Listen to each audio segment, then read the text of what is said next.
Unfortunately, your spare gone. Your boat leaked. Danger, danger, danger. You can't find any help when you lose everything. The most important is being best of yourself is the most powerful and hopeful thing in modern making journey. Hey, my best seller, turn into a best swimmer.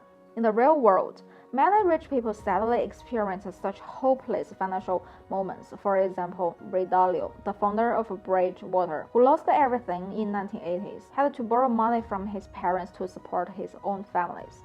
On the other hand, if your eyes open enough, burying your things on a safe island in advance can be a clever strategy. Swiss banks is a good place. Also in other countries.